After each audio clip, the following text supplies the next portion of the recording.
bonsoir à tous. Bienvenue à ce lundi de la mer de rentrée. Donc ce soir, nous accueillons les représentants de la société Neoline qui est basée à Nantes.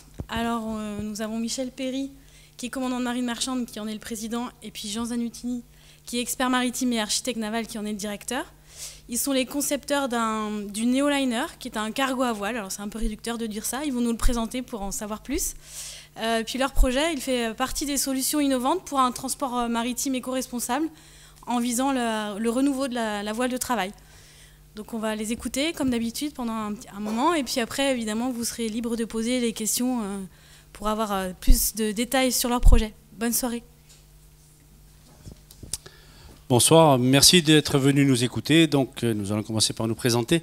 Donc, Michel Perry, j'ai navigué professionnellement depuis longtemps, plus de 40 ans. Je suis retraité de l'ENIM.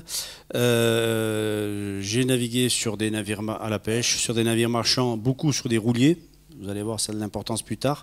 Et j'ai eu dans ma carrière l'occasion de pratiquer la voile de travail puisque j'ai eu l'occasion de commander Belém. Voilà. Je passe la parole à Jean. Bonjour à tous, merci de nous avoir invités. Donc moi j'étais également marin de commerce, donc j'ai rencontré Michel à bord, on a navigué ensemble, j'ai navigué pendant 7 ans jusqu'à poste de second capitaine et depuis 2009 je fais de la conception de navires, de projets portuaires et sur tous les navires et notamment Neoline qui est un grand projet avec Michel qu'on a vraiment conçu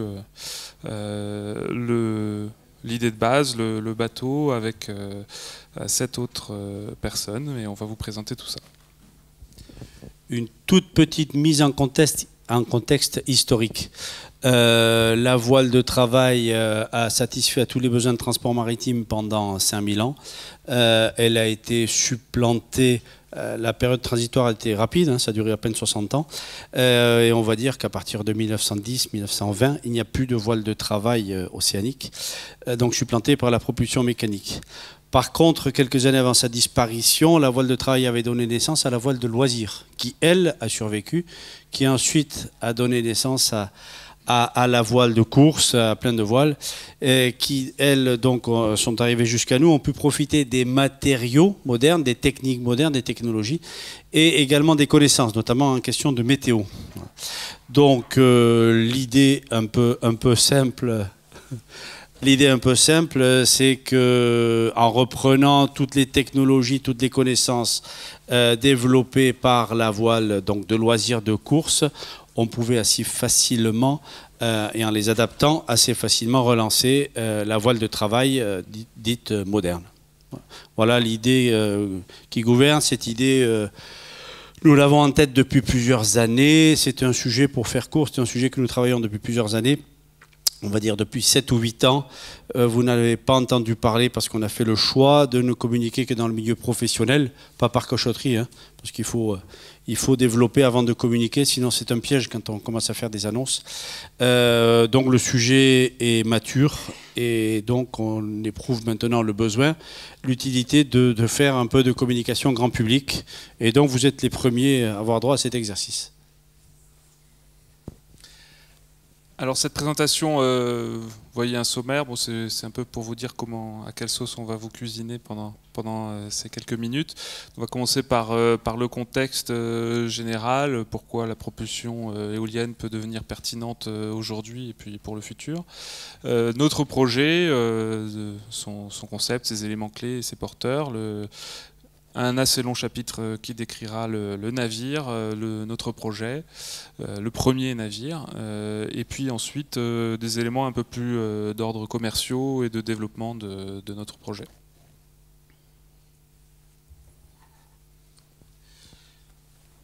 Alors, ce qu'on peut dire aujourd'hui, c'est que existe, comme vous le savez sans doute tous, l'urgence environnementale, notamment les questions de pollution maritime sont très très importantes, également les questions de réchauffement climatique, notamment la COP21, vous avez sans doute remarqué que la question n'était plus d'arrêter le réchauffement climatique ou de remettre en cause son existence, mais bien d'en limiter les effets. Donc c'est vraiment un point important qui est moteur pour nous. Ce qu'on peut dire sur le transport maritime, qu'il faut le rappeler, est quand même le transport le moins émetteur de gaz à effet de serre aujourd'hui, puisque comme vous le voyez, il n'émet que 2,2% des émissions mondiales de gaz à effet de serre, tout en consommant 7% du pétrole de la demande mondiale. Par contre, il émet 90% des émissions soufrées. Donc ça, c'est quand même quelque chose qui est très très important, qui est responsable au-delà du réchauffement climatique, qui est responsable aussi de pas mal de problèmes dans le milieu général, dans le milieu maritime. Ouais, ben, le transport maritime n'a jamais cessé de croître, hein, même dans les années de récession que l'on a pu connaître. Et on est aujourd'hui à 8,5 milliards de tonnes transportées par an sur les navires de commerce, ce qui est considérable. Donc ben, les rejets, le soufre, vous savez, hein, enfin, je ne connais pas le public. J'en reconnais quelques-uns qui sont professionnels. Donc c'est lié à la qualité du combustible. Hein. C'est du heavy fuel. Donc c'est du fuel lourd. Ce n'est pas du gasoil tel que nous le brûlons dans nos voitures. Donc la chose, le nouvel élément auquel on est confronté depuis 3 ans, c'est le contre-cycle pétrolier. Le baril de pétrole est passé de 110 $ allègrement à 30, voire un peu moins de 30. On était en une phase de légère remontée, stabilisée autour de 50 moins. Ça, vous imaginez bien que dans un sujet, pour développer un sujet tel que le nôtre, ça devient une difficulté là. La réceptivité des interlocuteurs, hein, quand vous leur dites qu'on va se décorréler du prix du baril, du coup ça devient un peu moins intéressant pour eux. Donc ce contre-cycle, il a eu plusieurs effets qu'on a essayé de lister ici. Ben, les navires qui avaient, par réaction au prix haut, qui avaient commencé à naviguer, donc à faire du slow steaming, à naviguer à des vitesses plus faibles, donc les armateurs ont repris de la vitesse, voilà, puisque ça coûte moins cher.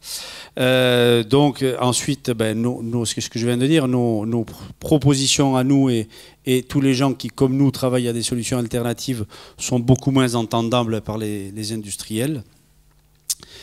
Et puis les armateurs, ils ont décidé d'attendre et de choisir quelles seront les technologies qui émergeront, qui se développeront plus vite que les autres, les sujets qui seront matures avant les autres. Enfin, il y a une espèce d'attentisme.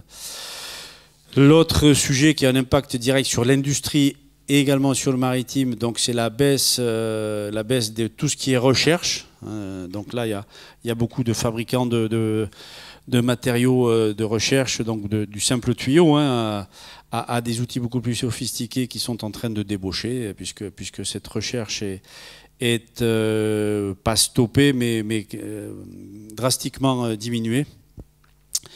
Et puis cela a un autre effet, c'est sur l'emploi des marins. Donc l'emploi des marins est traditionnellement un peu déphasé par rapport à l'emploi à terre, puisque l'activité marine marchande subit toujours un déphasage, vit avec un déphasage par rapport à l'industrie. Donc on avait vécu une période particulièrement propice de 1999 à 2008, qui avait même surpris certains de nous, des anciens. On n'avait jamais connu ça, hein, on avait des jeunes qui avaient le choix. Et puis depuis 2008, on a un retour de balancier qui est très, très violent. Donc voilà, donc une situation du marché de l'emploi en mer qui est tendue pour les jeunes.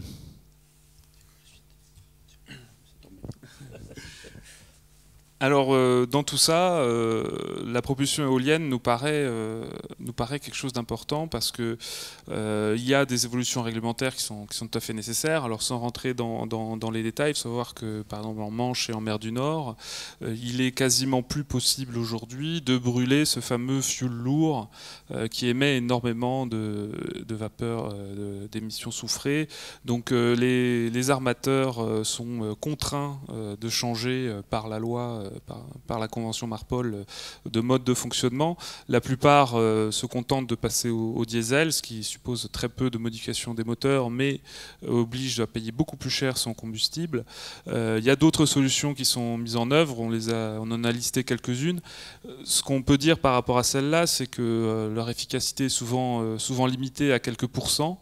et celles qui sont les plus efficaces comportent en elles-mêmes aussi pas mal de problématiques. On peut parler du gigantisme des navires, hein, qui effectivement fait baisser très très fortement les émissions par tonne kilomètre transportées, mais nécessite quand même des investissements extrêmement lourds dans les ports, nécessite de construire des portiques de plus en plus énormes, notamment pour les porte-conteneurs, qui ont des impacts très très forts.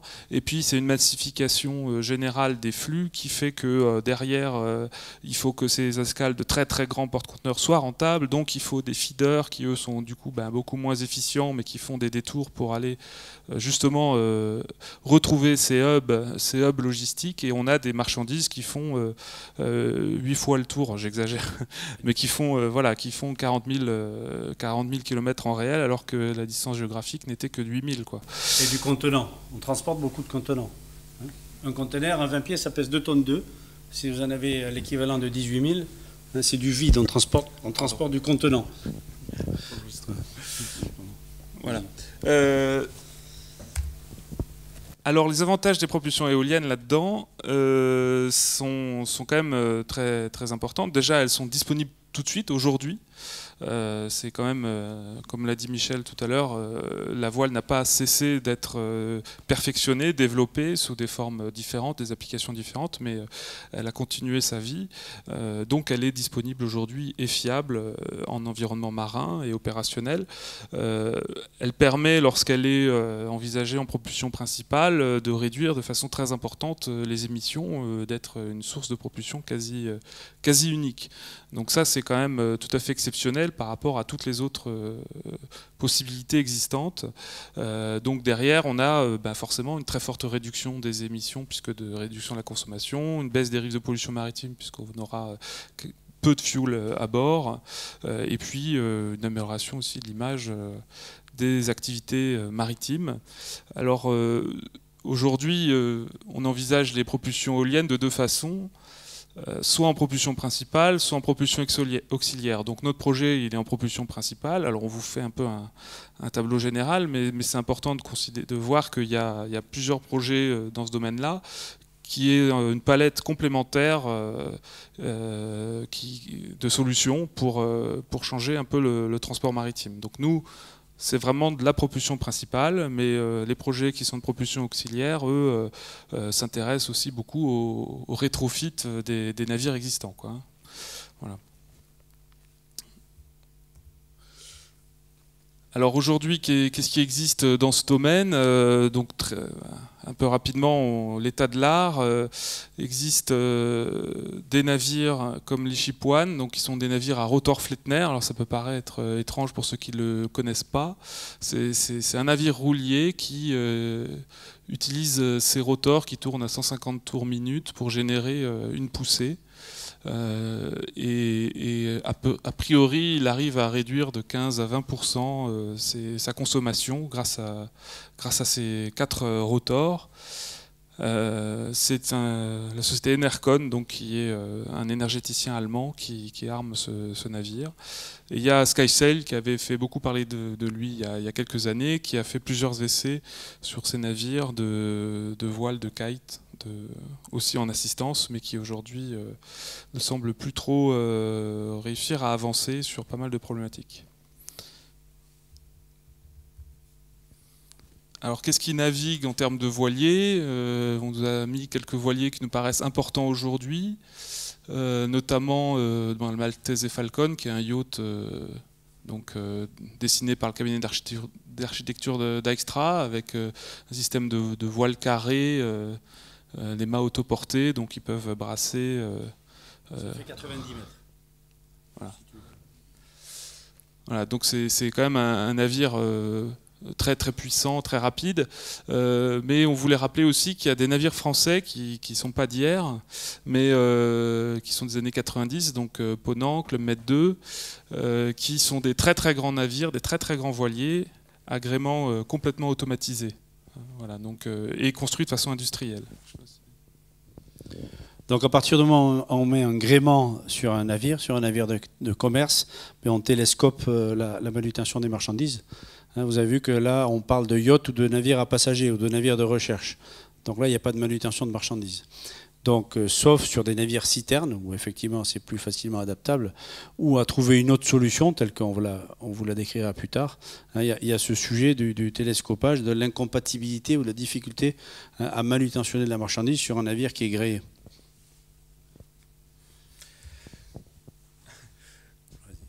Oui, alors les autres projets, j'avais prévu des images, mais elles sont pas, j'ai oublié de les mettre. Bon, désolé.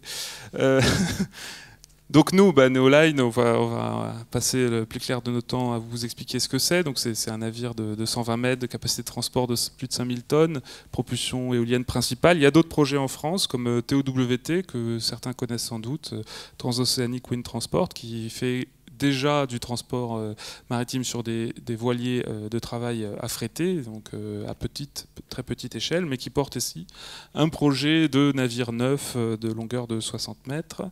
Il y a également Zephyr et Boré, qui est une compagnie toute jeune aussi, qui prévoit un voilier de charge. Donc nous trois, nous sommes des sociétés qui se vivent en tant qu'opérateurs de navires, en tant qu'armateurs. Il y a également d'autres projets qui sont portés plutôt par des laboratoires de recherche, donc qui eux mettent au point des machines pour les vendre à des armateurs pour équiper leurs navires ou leurs projets. Donc je pense au Crin, donc qui développe la turbovoile, ou Van Petegem, donc ou Propel Wind. Voilà, donc ça, c'est en France, on a quand même pas mal de diversité de projets qui sont développés. Alors nous, bien, on pense qu'on est plus avancé dans notre perspective opérationnelle. Puis on a un objectif quand même qui est très très ambitieux de 90% de réduction des émissions. Je sais pas si tu...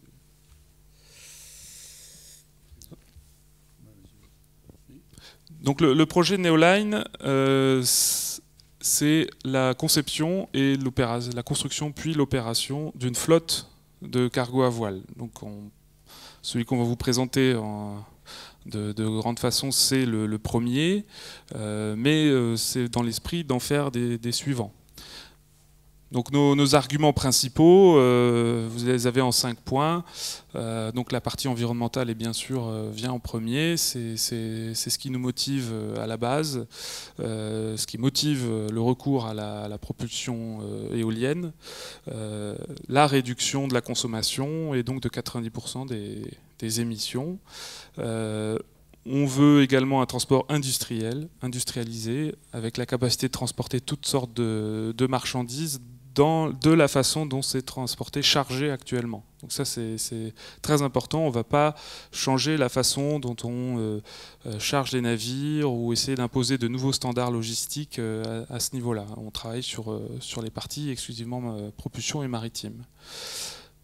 On cherche un taux de fret compétitif, ça c'est sûr, et stable. C'est vraiment l'avantage aussi amené par la réduction de la consommation, c'est que justement on a une prévisibilité du taux de fret, puisqu'on n'a plus de part variable du combustible, puisqu'il n'y en a quasiment plus. On n'a plus nécessité de faire varier ce taux de fret. Aujourd'hui, les armateurs, peut-être que tu veux l'expliquer un peu. Dans la tarification du fret, aujourd'hui, il y a le fret que vous payez, qui correspond à l'amortissement du navire, au paiement des salaires, etc., et au fonctionnement du navire. Et puis ensuite, il y a une part qui est variable, qu'on appelle le BAF, le Bunker Adjustment Factor, qui, juste avant le début du contre-cycle pétrolier, le BAF représentait quasiment la même valeur absolue que le fret. Quand il y avait 100 € de fret, il y avait quasiment 100 € de BAF. Bon, aujourd'hui, le BAF, ils n'ont plus l'outrecuidance de l'appliquer puisque le pétrole est au prix que vous connaissez. La perspective ou l'espoir que cela reste au niveau actuel est communément admis nul. À combien ça va augmenter, dans quel délai, avec quelle pente. Voilà, certains experts vous diront que plus c'est descendu bas, plus ça remontera vite et haut. D'autres vous expliqueront que ça suit. Là, il y a quand même une convergence vers une perspective de remontée, de stabilisation autour de 65 $ le baril, c'est-à-dire aujourd'hui 40. Plutôt 65, puis ça correspond au prix qui est rentable pour la plus grande partie du pétrole extrait dans le monde. Donc les producteurs ne pourront pas rester longtemps au-dessous de ce... Donc dans un délai que je ne peux pas vous préciser, hein, je n'ai pas la science infuse. Mais voilà, donc assez vite. En logique relation avec notre projet. Donc le troisième point, donc voilà, stable. L'engagement de vitesse, il faut que la vitesse, c'est pas un grand, le manque de vitesse, la lenteur, on va dire, c'est pas un grand sujet pour un chargeur.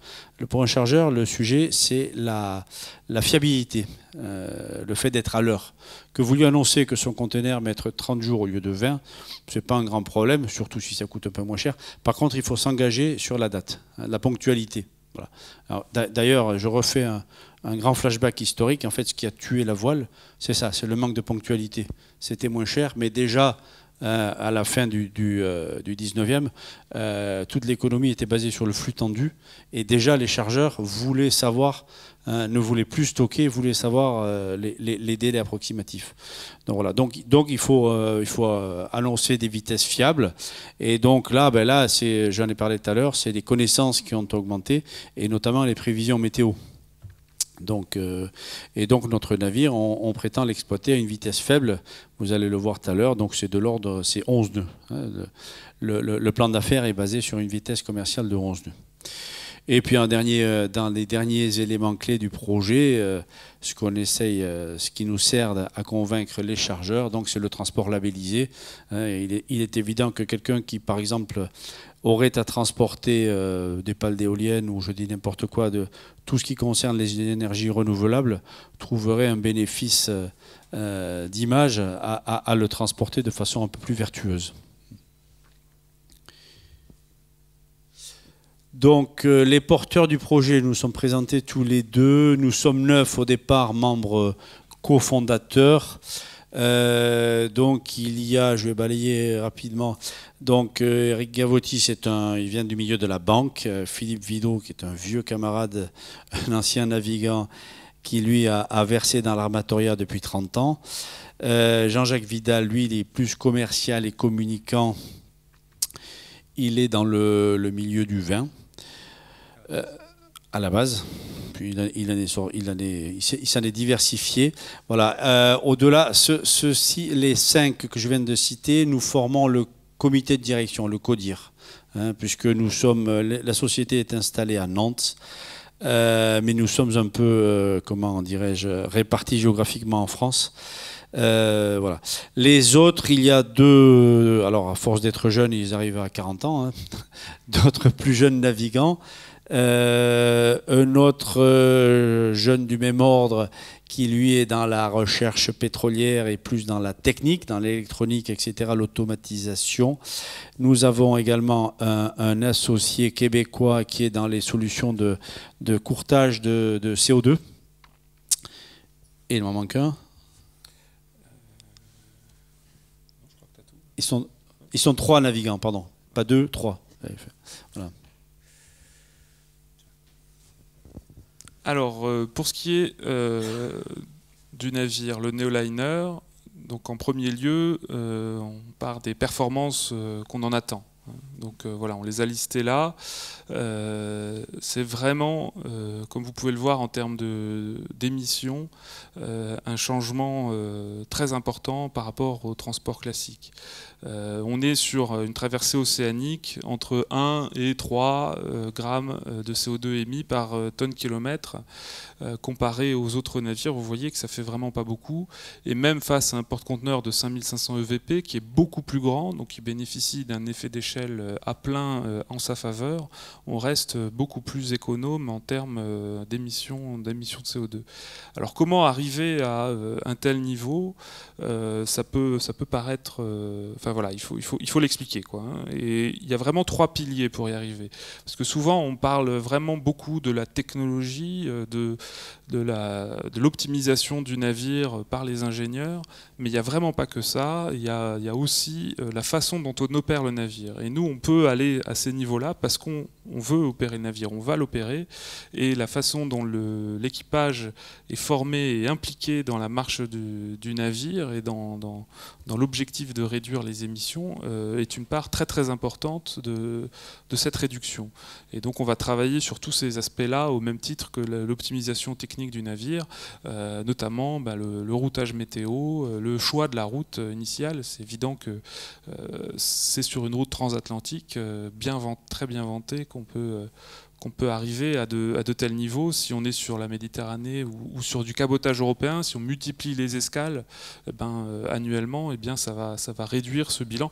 Il restera excellent, hein, mais on n'ira pas à de tels niveaux, puisque si on fait, je sais pas, 30 escales dans l'année, on a 30 bonnes raisons d'éviter d'être en retard en mettant du moteur avec la voile.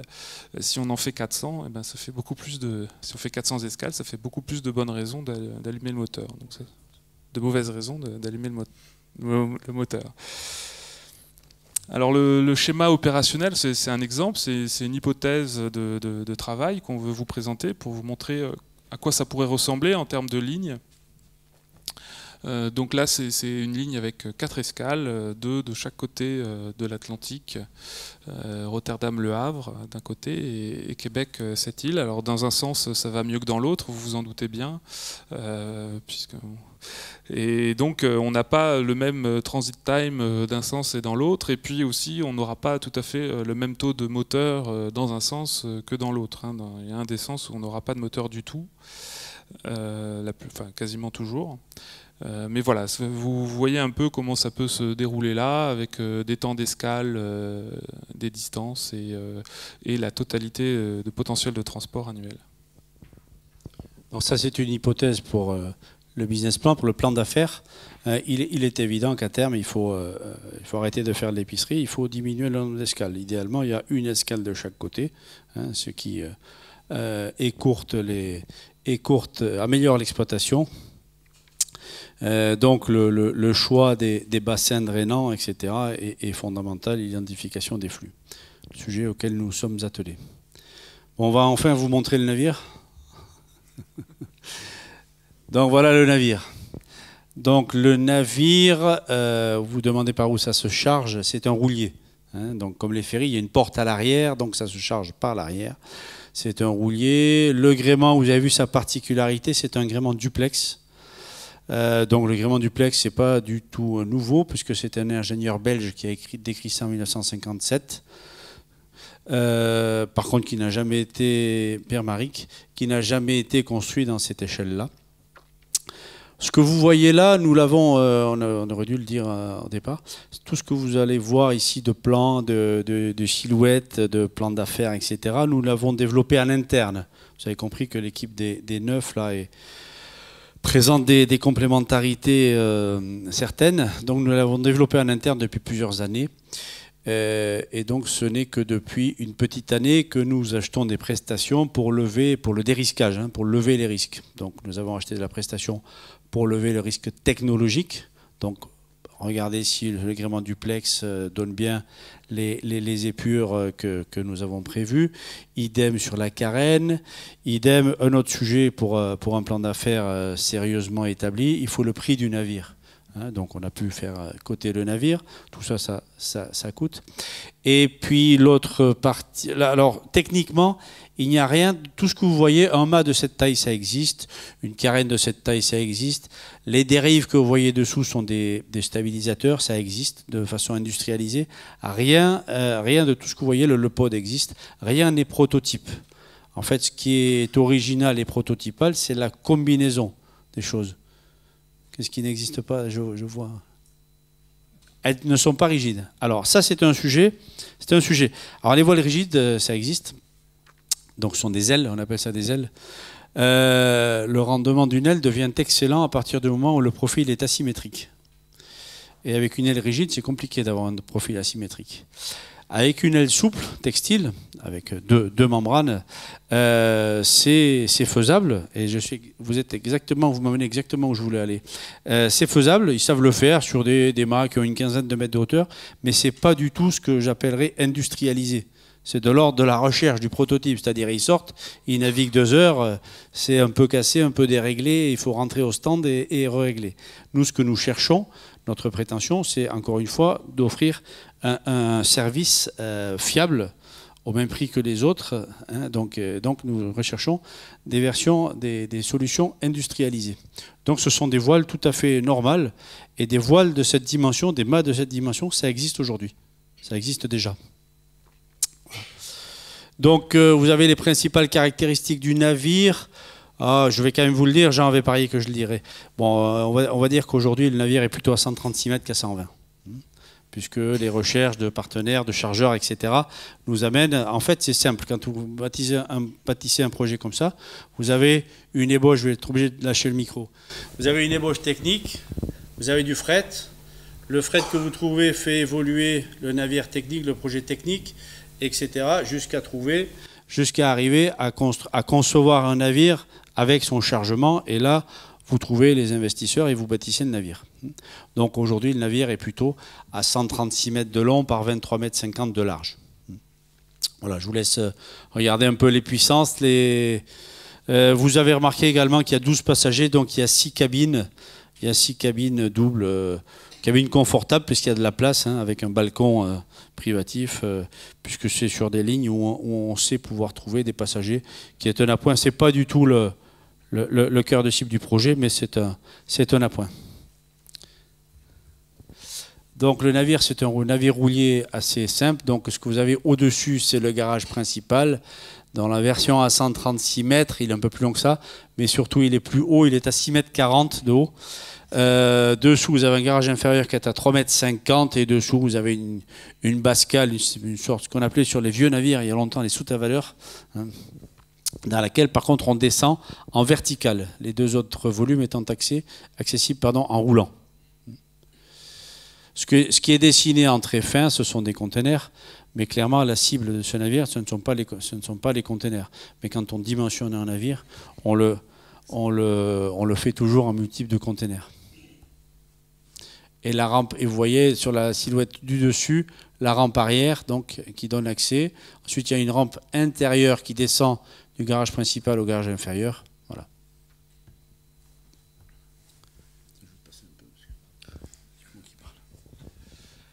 Alors Michel a dit très justement que c'est un navire déjà industrialisé, qui s'efforce d'utiliser les technologies telles qu'elles sont aujourd'hui et de les combiner de façon innovante. C'est vraiment une combinaison qui rend la combinaison qui rend le navire, c'est pour ça qu'on l'appelle innovant.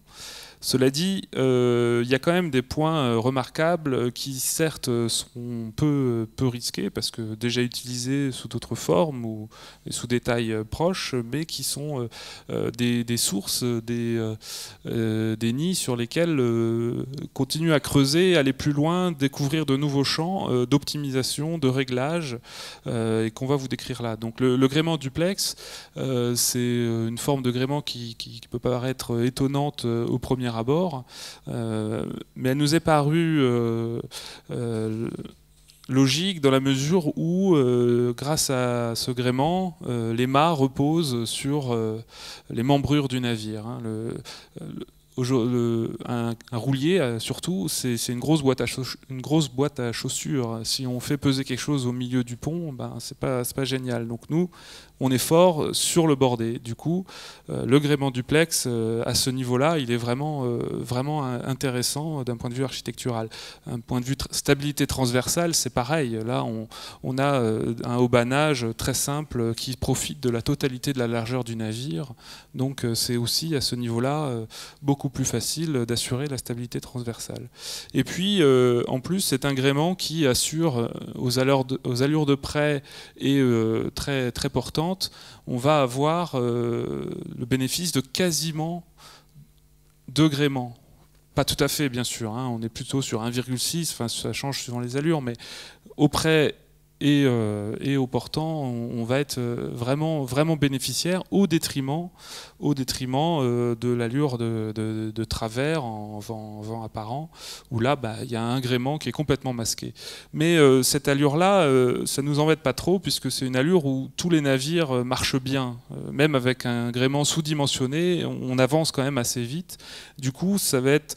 En gros, on sacrifie de notre vitesse maximale pour améliorer notre régularité de vitesse. Et ça, sur un navire marchand, c'est pile ce qu'on essaie de faire. Donc vraiment, c'est un gréement qui est très intéressant à ce niveau-là. En plus, on augmente la surface vélique en réduisant le tirant d'air. Là aussi c'est très bien. Ensuite, il y a un autre élément sur lequel on essaie d'insister au maximum, c'est la surface anti-dérive. On voit des fois des projets qui sont super en termes d'aéro, mais sous l'eau, c'est pas très clair. Nous, on essaye au maximum de ce qui est possible d'avoir une anti-dérive importante, parce que c'est vraiment ça, la performance du navire au près est vraiment dépendante de cette surface anti-dérive. Cela dit, pour pas trop avoir de frottement, il faut allonger cette dérive sous-marine au maximum, mais du coup c'est très difficile d'entrer dans les ports. Donc on a des plans anti-dérive rétractables qui sont directement dérivés des stabilisateurs anti-roulis qui sont utilisés sur les plus gros bateaux, les plus gros navires à passagers ou navires porte-conteneurs. La seule chose qu'on a fait, c'est qu'on en a changé l'angle. Donc cela suppose des changements assez mineurs sur le design, après en avoir discuté avec les constructeurs de ces appareils. Donc ça, c'est aussi un point très important. Oui, c'est aussi actif. Voilà, au-delà de la surface, c'est aussi actif en rotation. Donc on peut modifier la portance apportée par ces plans anti-dérive en temps réel. Alors il faut encore élaborer tout le programme qu'il y a derrière pour ça, mais ça promet vraiment des capacités d'optimisation de la marche très bonnes. Et puis en plus, ça va influer pas mal aussi sur la gestion de la stabilité du navire. Donc ça, c'est des points importants. La carène, vous avez remarqué peut-être avant, où sont les moteurs, puisqu'il y en a quand même, puisqu'il faut faire de l'électricité. On a décidé d'utiliser au maximum l'espace disponible et valorisable commercialement pour la marchandise, et les moteurs, on les a relégués tout à l'avant. Là où de toute façon on ne pourra jamais rien charger, et donc c'est une propulsion électrique, ce qui nous libère de la liaison mécanique entre les moteurs et les propulseurs, puisque le pod que vous voyez ici donc est bien à l'arrière. Alors dans une version initiale, on les a pensés diesel pour faire le plus rapidement possible. Aujourd'hui on travaille aussi sur le sujet GNL, puisqu'on a des partenaires Europe Technologies qui sont très intéressés pour développer ça à très petite échelle comme la nôtre. Sur la carène, elle vous paraît peut-être... En fait, un armateur qui construit un navire de commerce, il construit d'abord une cale, il identifie, il trouve un fret, il en dessine une cale pour le contenir, et autour, il dessine une carène. La carène, depuis l'augmentation du prix du pétrole depuis 25 ans, on y met de plus en plus de soins. Donc nous sommes partis de l'idée inverse. Nous avons d'abord dessiné une carène de voilier. Puis on a travaillé sur un premier projet auparavant, sur un bateau qui était beaucoup plus petit. Puis on s'est rendu compte qu'en fait, pour pouvoir charger le navire, il fallait dégrader les qualités voilières. Sur un navire beaucoup plus petit de 50 mètres, la dégradation était très nette. Et nous nous sommes rendus compte là que sur un voilier, sur une coque de 120 ou 136 mètres, on pouvait toutefois conserver des qualités voilières remarquables. Voilà pourquoi la vitesse moyenne, vous avez compris que c'est moyenne aller-retour transat, est toujours de 11 nœuds. Parce qu'un roulier, autre chose que peut-être... Encore une fois, je ne connais pas vos connaissances. Un roulier, ça ne charge pas en masse, ça charge en volume ou en mètres linéaires, ça ne charge pas en masse. Là, on parle d'un deadweight de 5300 tonnes, ce qui n'est pas beaucoup. Donc la carène reste vraiment travaillée. Pour vous dire les choses, on a même dû la dégrader pour prévoir l'attinage, c'est-à-dire le passage en cale sèche et l'accoster contre un quai, parce que là, il faut des surfaces planes, sinon ça ne marche pas. Sinon, on avait réussi à charger, à construire un roulier où il n'y avait quasiment pas de surface plane. Mais bon, à un moment donné, encore une fois, le réalisme industriel.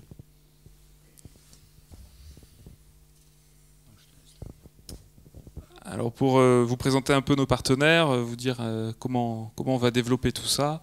Le concept, vous l'avez vu, est quand même déjà très mature, mais c'est dans le détail qu'il faut maintenant tout travailler. Donc on s'est associé à des partenaires techniques reconnus, comme donc notamment au sein du réseau Neopolia, qui a construit récemment le Loire-Princesse et l'Elbe Princesse pour ceux qui le connaissent. Donc sur le site de STX, mais qui en fait regroupe des sous-traitants d'STX et qui cherchent par là des débouchés différents de leurs clients quasi uniques STX. Alors Neopolia, je parle là de la branche marine, bien sûr il y a d'autres branches dans le cluster que je connais beaucoup moins bien.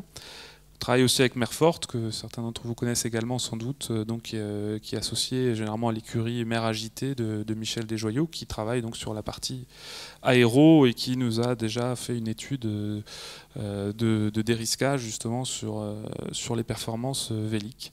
En termes de bureau d'architecture costaud, on travaille avec Bureau Mauric, donc qui va être vraiment l'ensemblier de tout ça. Et on travaille bien sûr beaucoup avec l'ENSM, donc surtout à Nantes, pour le développement des référentiels de formation, mais pas seulement, les sujets réglementaires, les sujets de l'ergonomie du poste de travail, de la place du marin à bord, c'est quand même très important. Voilà, donc on forme tous ensemble un consortium technique. On a déjà réalisé ce qu'on appelle les études de faisabilité et puis on va démarrer bientôt les études de développement du projet à proprement dit, qui sont encore les points vraiment d'innovation sur lesquels il nous faut avancer avant de passer à la construction.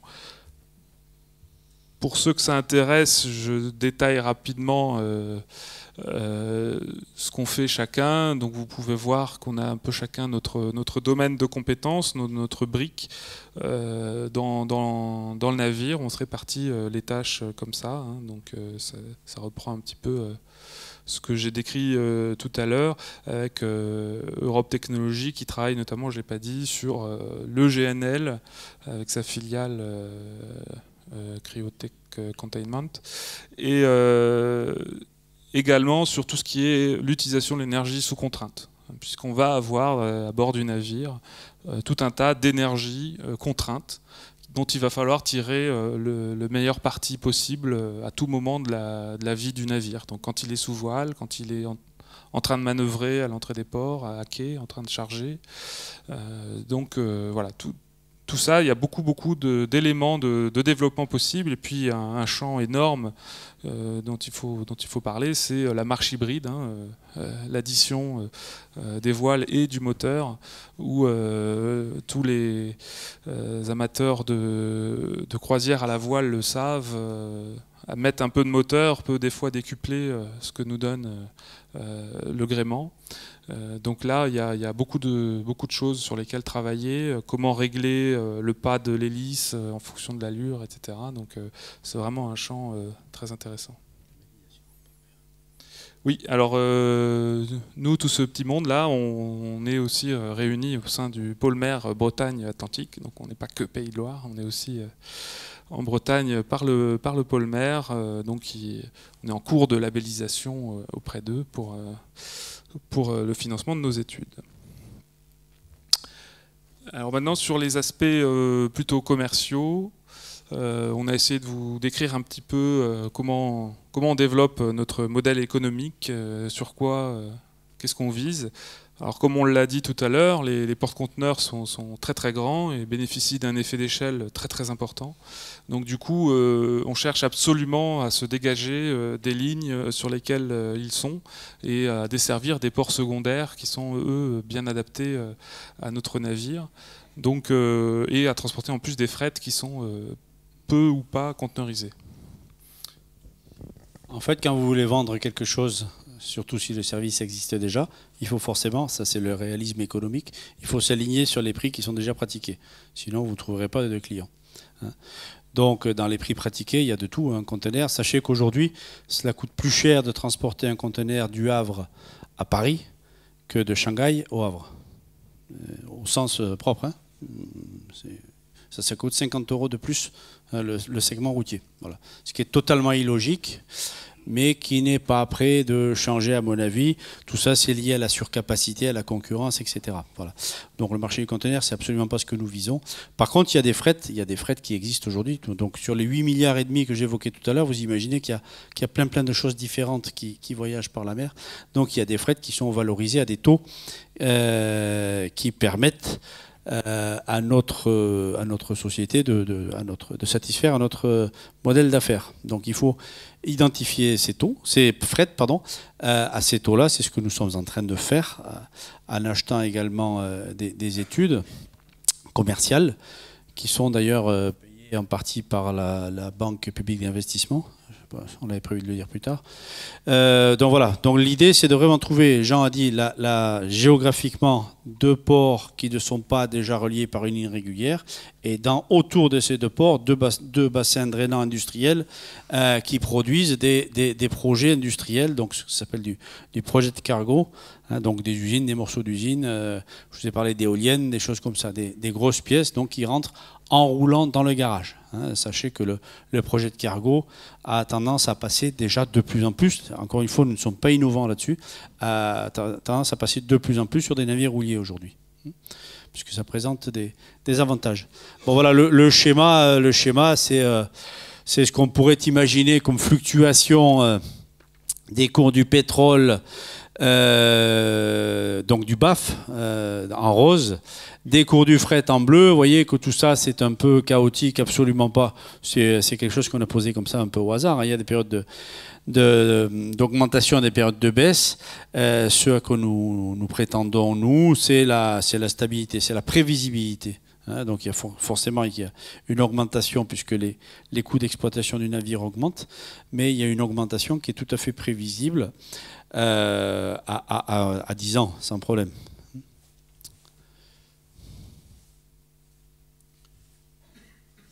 Donc dans un premier temps, donc vous l'avez vu tout à l'heure, c'était un exemple, mais c'est un exemple que nous travaillons. Donc c'est une liaison transatlantique. Donc déjà géographiquement, c'est un gros avantage. Il n'y a jamais d'absence de vent. Ça c'est bien. Même s'il est contraire, si vous avez un voilier qui a des capacités voilières, une épure qui vous permet, qui est optimisée, le tout c'est d'avoir du vent. Ça va allonger la route, mais on va aller vite et on va arriver à l'heure prévue. Donc transatlantique, donc Europe du Nord, Amérique du Nord, Canada. Pourquoi pas descendre un peu plus bas. Dans ces régions-là, ce qui est visé d'abord, c'est le matériel roulier, donc qui se charge en roulant hors norme. Vous avez par exemple tout ce qui est matériel minier. Vous voyez, les camions des mines, ce sont des bazars qui font 6 mètres de haut, qui font 5 mètres de large, qui pèsent 100 tonnes, qui ont des roues de 3 mètres de diamètre. Tout ce qui est matériel agricole, ça existe aussi.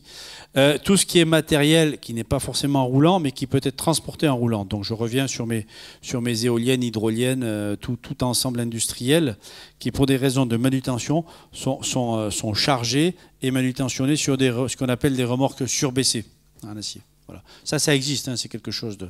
Et puis, bon, s'il reste un peu de place, pourquoi ne pas prendre quelques conteneurs ou quelques véhicules normaux? Mais voilà, la cible, c'est vraiment la cible commerciale. C'est là que sont pratiqués des taux de fret qui sont déjà tout à fait satisfaisants pour nous. Donc, ce sont les deux premiers points. Alors, je vois que l'heure tourne, donc je vais... On voulait aussi vous montrer un petit peu la structuration, qu'est-ce qu'il y a dans ce taux de fret qu'on va facturer par rapport, on va dire, au fret actuel, pour aussi que vous puissiez voir, même aujourd'hui, l'importance du poste combustible dans la facture finale, quoi, hein. Donc nous, cette quasi-disparition, on en profite pour pouvoir faire des navires qui vont moins vite, tout ça, enfin... En grande partie, c'est ça, quoi. Ils sont un petit peu moins optimisés en termes de capacité de transport par rapport à un navire de la même taille. Et puis surtout, il va aller moins vite. Et c'est pour ça que vous voyez que tous les autres coûts, ils augmentent de façon un peu géométrique par rapport à un navire roulier conventionnel, puisque le navire roulier de la même taille, comme il va plus vite, à la fin de l'année, il aura transporté plus que nous. Voilà. Donc c'est pour ça que ces coûts fixes sont baissés par rapport aux nôtres. Mais on se rattrape sur le combustible qui disparaît quasiment chez nous. Alors là joue aussi de notre côté un peu contre nous le fait qu'au départ on n'aura qu'un navire, donc il y a un certain nombre de coûts de structure fixes qui sont plus importants au départ. Mais on peut aussi espérer à l'avenir qu'il commence à y avoir des incitations positives à fonctionner avec des modes de transport plus respectueux de l'environnement. On pense bien sûr à la taxe carbone qui serait réellement incitative, surtout pour pallier à des modifications du coût ces effondrements des coûts pétroliers qui sont assez difficiles à gérer pour tous les projets qui se veulent alternatifs, y compris pour l'éolien ou les énergies marines. Taxe carbone que Jean évoque là, mais qui n'est pas du tout prévu dans le plan d'affaires tel qu'aujourd'hui. Hein. Là, le projet, nous le travaillons dans l'hypothèse où il n'y a pas de taxe carbone. Si un jour ça venait, effectivement, on pourrait lancer 5 ou 6 navires d'un coup. Alors, je voulais vous montrer aussi qu'on était allé assez loin quand même dans un certain nombre de développements au niveau des coûts, pour que vous puissiez un peu voir comment ça se montre. Et puis aussi nos hypothèses de répartition du remplissage à bord. Vous voyez que les conteneurs, ce qui s'appelle EVP, hein, équivalent 20 pieds, on en met 2 sur un camion de 38 tonnes. Les EVP représentent une faible part, on l'espère, du mix final. Alors au niveau commercial, comment on se développe de notre côté, puisqu'on vous a parlé pas mal du pendant technique. Le commercial est très important également, hein, bien sûr. Hein, le technique ne peut pas exister s'il n'y a pas de rentabilité prouvée du système. Donc on a déjà notre modèle économique qui est quand même bien développé en termes de prévisionnel, d'exploitation. Maintenant, on travaille vraiment sur tous les sujets de lignes, de secteurs, à qui on s'adresse exactement, comment on va vendre notre projet aux chargeurs. Et là, on est en train de commencer la prospection à la fois en Europe et en Amérique du Nord. On a déjà des chargeurs qu'on connaît depuis plus longtemps, avec qui on discute, qui nous ont donné pas mal d'infos, mais là on commence vraiment le travail, je dirais, de détail auprès de tout un chacun. Et puis pour nous épauler dans cette lourde tâche, on travaille avec 4 âmes consultants, donc, qui sont une équipe d'économistes des transports, hein, vraiment logistique et transport, basée à Paris. Le projet, en termes de développement plus général, donc le regroupement de l'économique et du technique, on considère qu'aujourd'hui, il entre tout juste dans l'étape de développement, puisque la première étape, c'était l'étape de faisabilité, où on dérisque le projet sur les aspects techniques et où on montre l'opportunité commerciale, c'est-à-dire qu'on est en capacité de proposer un service qui est objectivement intéressant pour les chargeurs et répond à un certain nombre de besoins pour eux, notamment en ce qui concerne la desserte de ports, aujourd'hui pas desservis ou très mal desservis par le commerce actuel. Voilà, donc on entre aujourd'hui dans l'étape de développement et puis voilà, il y a un petit peu comment on prévoit d'affecter nos ressources dans les prochains mois pour permettre d'avancer jusqu'à l'étape de réalisation.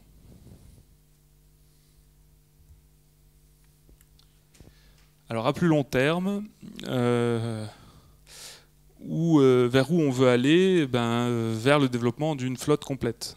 Donc là, ce qu'on vous a montré, c'est un prototype, un projet de premier navire, puis il y en aura un deuxième qui profitera du retour d'expérience du premier. La principale chose qu'on voudrait, le principal point sur lequel on veut pouvoir évoluer, notamment, c'est la taille. La taille, vous l'avez compris, est un point très important à tous les niveaux. Et aujourd'hui, on s'est volontairement limité à une taille qui nous paraît réaliste, à la fois compte tenu des capacités de notre équipe, rassembler, à crédibiliser le projet, mais également en termes de retour d'expérience sur ce qui s'est passé jusqu'ici, notamment avec le plus grand voilier de charge au monde, enfin en tout cas le plus lourd, qui était France 2, donc un navire français au début du XXe siècle, qui avait 10 000 tonnes de déplacement. Donc on a décidé de ne pas dépasser ces 10 000 tonnes de déplacement pour notre premier navire. Voilà, pour pas aller tout de suite. Encore une fois, des éléments constitutifs qui sont déjà industrialisés. J'insiste là-dessus. Il n'y a pas de risque techno. Voilà. Mais par la suite, on veut s'en libérer et aller beaucoup plus loin, tout en sachant qu'il y aura une limite à la possibilité de la propulsion vélique avec la taille. On peut vous dire également que le projet est soutenu aujourd'hui par BPI France et la région Pays de la Loire, donc qui nous aident notamment dans nos prospections commerciales pour financer nos recherches. Puis quelques vues du navire pour terminer cette présentation. Voilà, merci beaucoup.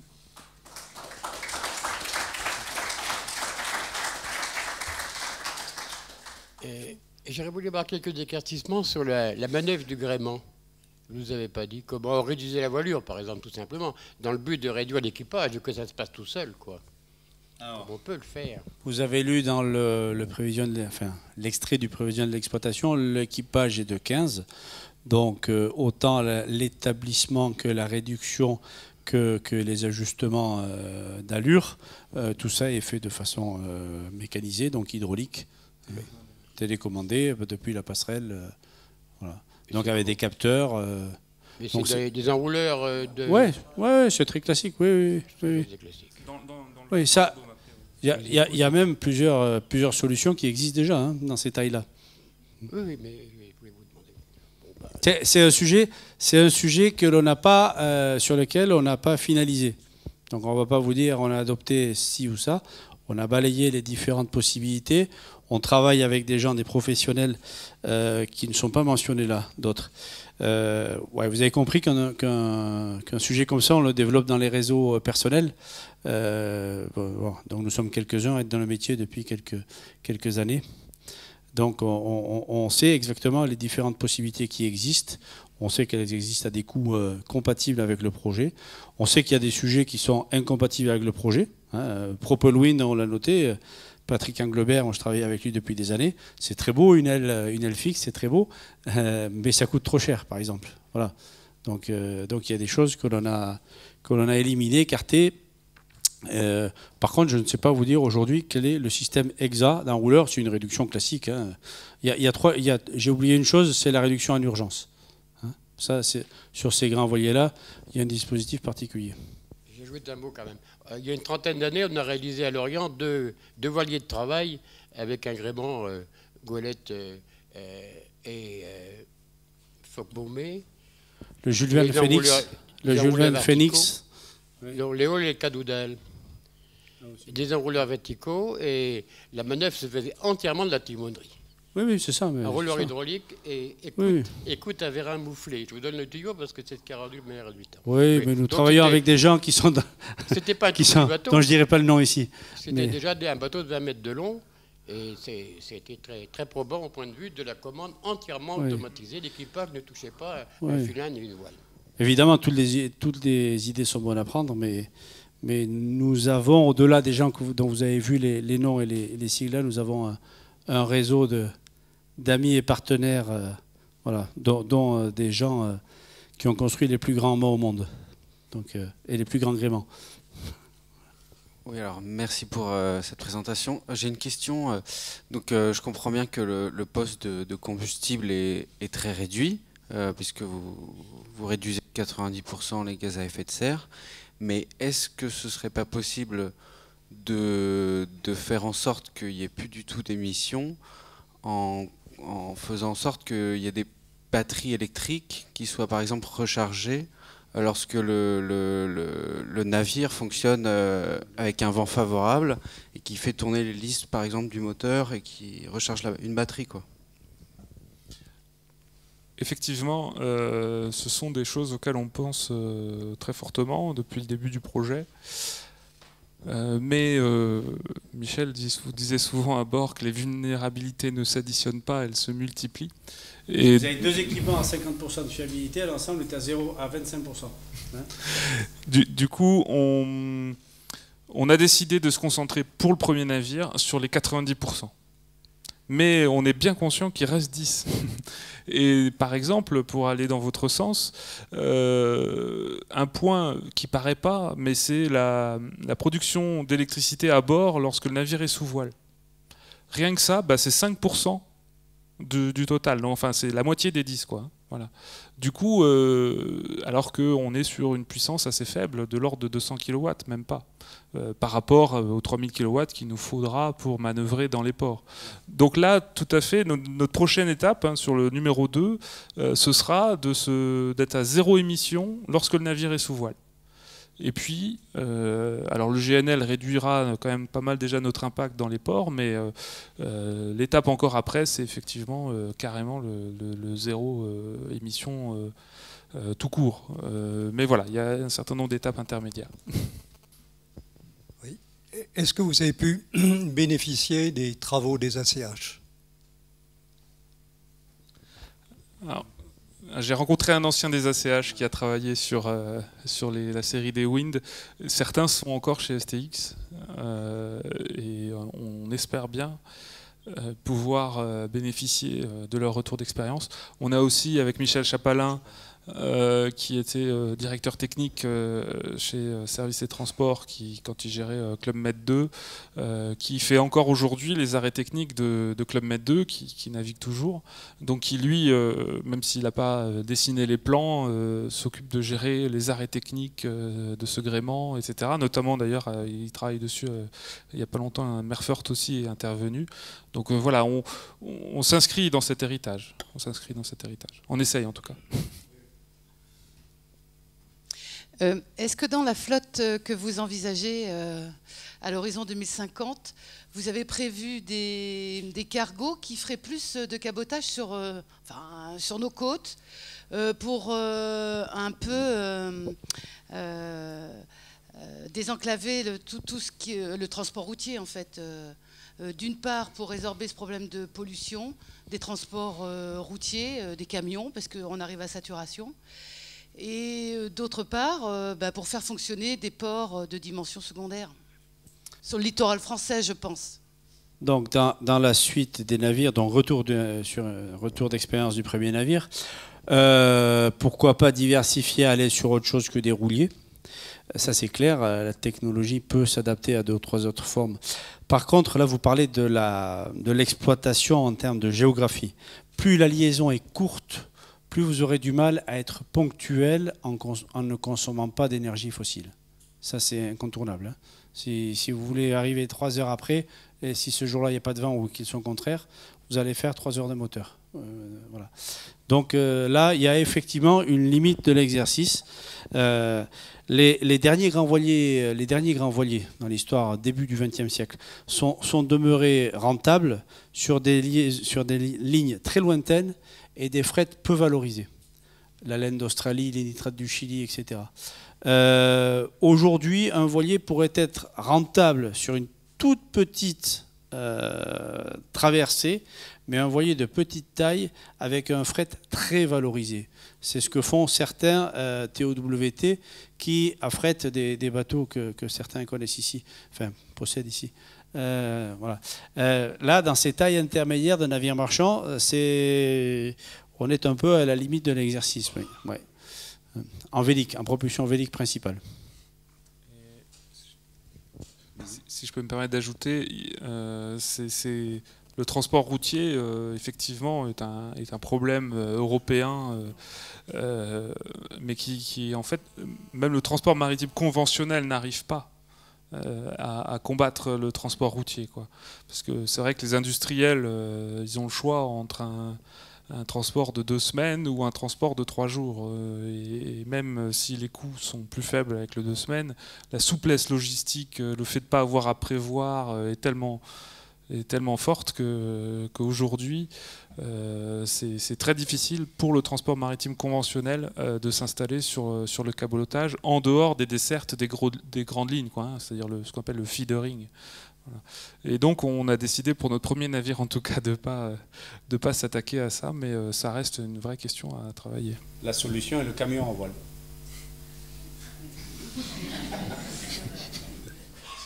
J'en reviens un peu en arrière sur la partie technique. Je me posais la question de votre capacité à manœuvrer de manière autonome pour les accostages, pour diminuer les coûts de remorquage éventuellement. Alors pendant des années, on a dimensionné les équipements pour que les navires soient autonomes jusqu'à 25 nœuds. Et sur les constructions depuis une dizaine d'années, on est plutôt à 35 nœuds. Voilà. Donc là, on a un pod, voire deux. Ça fait partie aussi des évolutions là, donc très probablement plutôt deux pods de 1500 kW plutôt qu'un, et un propulseur de 750 kW. Donc voilà, une trentaine de nœuds, 35 nœuds accostants quoi, par le travers. C'est ce qui se fait par ailleurs. Encore une fois, mais c'est intéressant. Encore une fois, ça me permet de répéter. On vise à faire la même chose au même coût que ce qui se fait déjà. Voilà. Ça, c'est vraiment, ça fait partie du credo.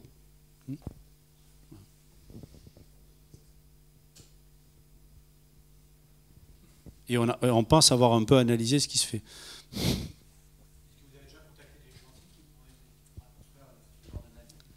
Donc, nous avons une cotation du navire.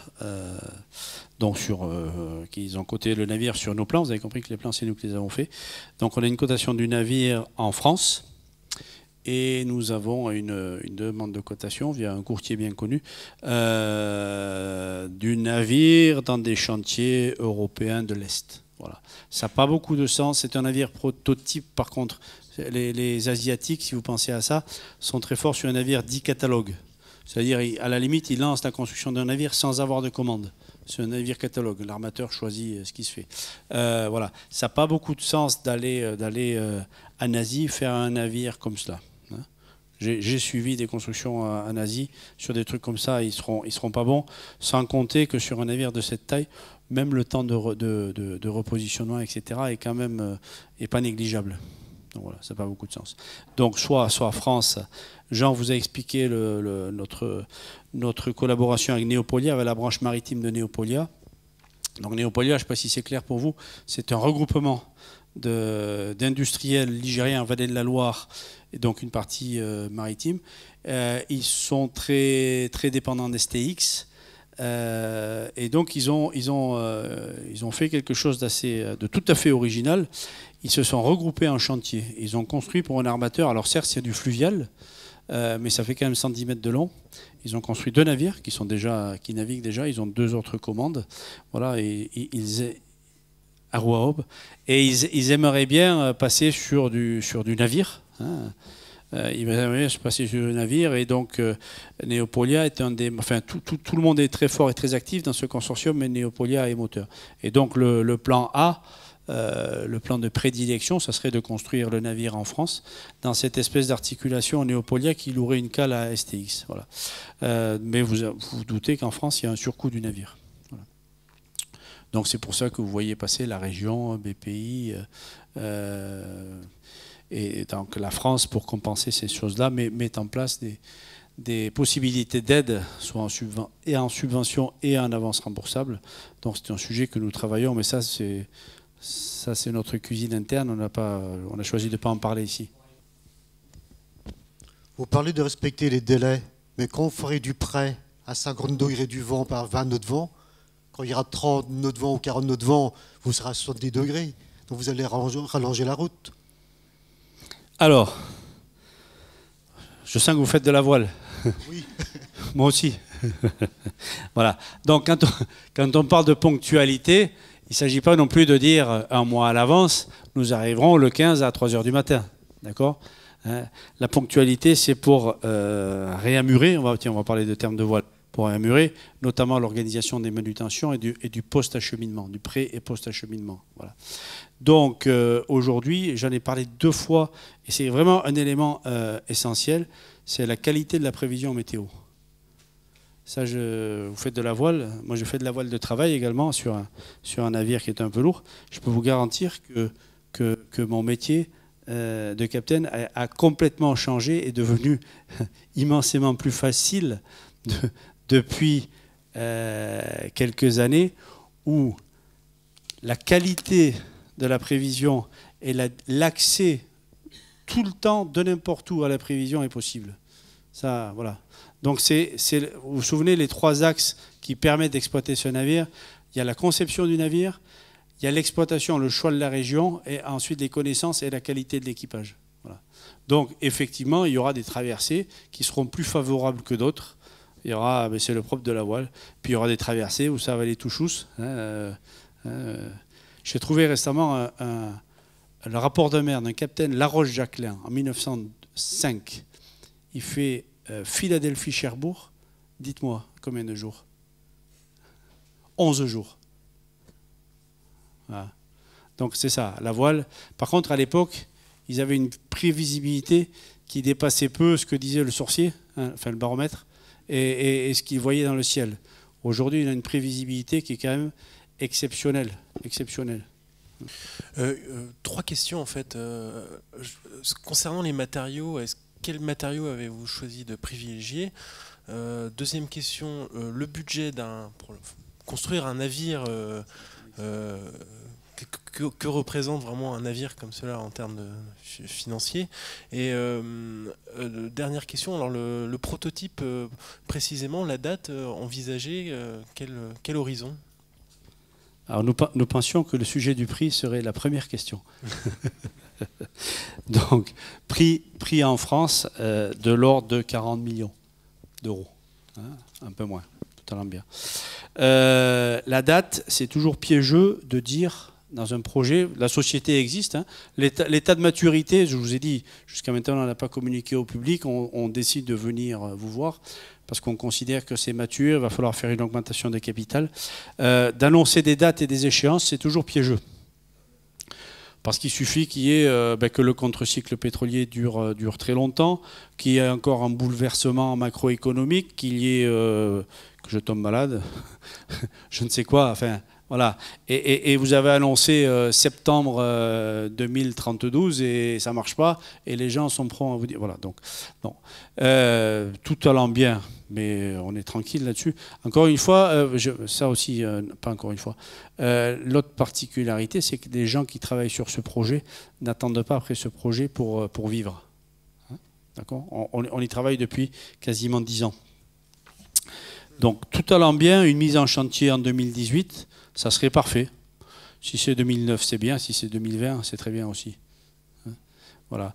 Et les matériaux, c'était la première de vos 3 questions. Les matériaux, c'est du classique, c'est de l'acier. Par contre, on va satisfaire aux exigences actuelles qui s'appliquent à tous les cargos. C'est-à-dire que quand on construit un navire, on prévoit sa déconstruction, le recyclage des matériaux. Donc la coque, c'est de l'acier. Après, dans les matériaux, des aménagements, etc. Oui, ça c'est un sujet. Plus des sujets basse consommation, donc éclairage LED. Voilà. On a même trouvé un fabricant danois de LED qui s'appelle Neoline. Donc on pense avoir trouvé. Hein? Non, danois? Voilà, donc, mais là aussi sur les matériaux, il n'y a rien de révolutionnaire. Et il reste un sujet sur les matériaux que vous auriez pu poser, c'est sur les mâts. Hein? C'était un peu cela, je pensais, est-ce qu'il y a du composite un petit peu justement dans les gréements? C'est bien le composite, c'est léger, il y en a qui s'en font des balestrons. C'est léger, il ne faut pas y mettre de coups. Hein? Encore une fois, c'est une solution industrielle, on ne fait pas de la course. Hein? On ne peut pas se permettre de rentrer au stand et voilà, on ne fait pas de la course. C'est un sujet industriel. Donc, il y a, outre le carbone, il y a l'acier et l'aluminium. Hein? La capacité à réparer partout. Oui, et oui, on ne rentre pas au stand. C'est-à-dire qu'à l'escale, il faut pouvoir s'appuyer sur l'industrie nautique habituelle, présente dans les ports, et faire intervenir, hein, sans que ça coûte un bras, ni une immobilisation de 2 mois. Hein, c'est un outil de travail. Merci à vous. Merci beaucoup. Bonne soirée.